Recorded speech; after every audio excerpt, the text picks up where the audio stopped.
Alright, I'm going to start this off with a step bit, and that way I'm actually going to cut this out with an air nibbler, and I need a hole to get started, so I'm going to start it. I can't start it here because it's too thick for the nibbler, but I'm going to come in right past where the pinch is and then drill this hole.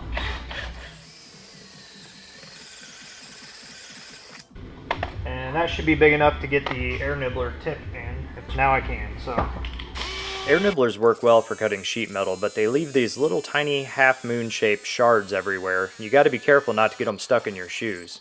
Got a pretty nice smooth arch there using this air nibbler. And I got to come back with the die grinder and actually cut this because the tip isn't going to reach all the way down into where these two pinch together. So come back through, cut that out. Then I can get to the inside piece and cut that one out. Be ready to test fit.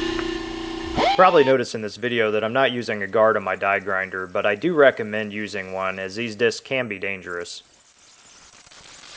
Alright, so just as the other side, cut it out, left the inner one a little bit longer. I'm going to take my bar, come in here and get these things kind of rolled out. I use this thick piece of tubing and the tire for leverage to slowly massage that inner fender out to touch the outer. So I'm going to get the tire taken off, get this thing jacked up so I can get in there and knock this inner edge down a little bit and get this bent out. Alright, I got the wheel pulled off and I'm going to go ahead and try to knock this hard edge out and bring this inner fender out to touch the outer fender, safety first. Using a bodyman's hammer, I gently work the metal back and forth until the inner skin touches the outer skin of the quarter panel. These custom-made billet adapters were made for us by Motorsport Tech in Nevada. We told them we wanted to run the truck wheel as a mock-up wheel, and they were more than happy to machine these custom-built adapters for us. I wanted to show this photo as a comparison, just so you could take a look and see how big those 335 2520s are in comparison to the stock tires and wheels. Well, there we have it. All 4 tires bolted on. About time to take this thing for a ride.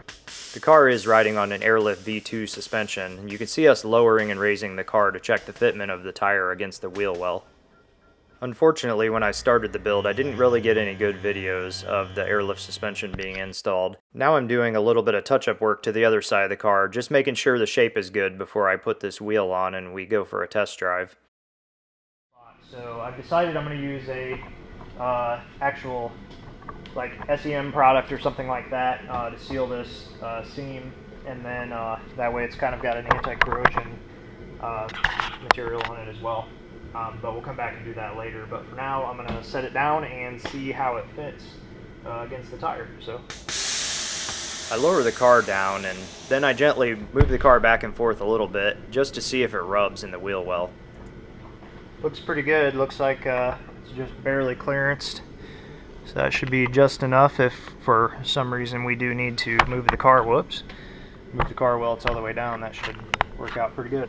Maybe take this thing for a drive and see if it actually drives down the road. To be totally honest, I wasn't really sure what to expect as we pulled the car out to go for the first drive, but it ended up being pretty good. So Roger and I just got back from the first drive with the Audi with all its wheels on and the body cut, and it actually drove really well. I think we both decided that it rode pretty well and drove pretty well. We're going to move shop soon, and I don't want to get in the middle of a build as far as the flares go. We want to be able to take our time and do the clay work, so probably won't do those until we move. I took a stock front bumper and cut off the bottom, added in 2 inches and put it back together, essentially lowering the front lip of the car. Here's another part of the build that I didn't get any good video of, but we built a full exhaust for the car. At the time I didn't have a tube bender, and I actually cut all them little pie shapes by hand and welded them together to make the full exhaust. I have to say I was pretty happy with the results.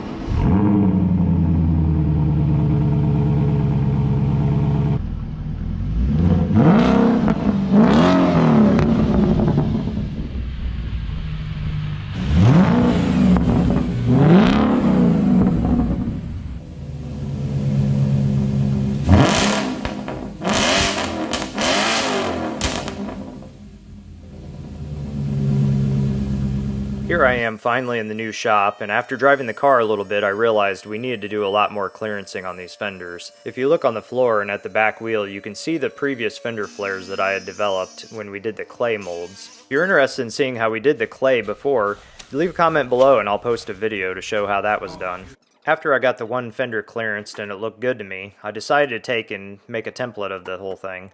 So here you can see I'm using a permanent marker and a piece of this foam, kind of like a packing material, and I'm trimming that up so that I can go over to the other side and apply the exact same shape to the other side and have both sides match. The only reason I'm using this foam as the template is because I had a piece of it laying there and it was easier than going and grabbing a piece of paper. Now I'm going to bust out the air saw and get this hole cut out.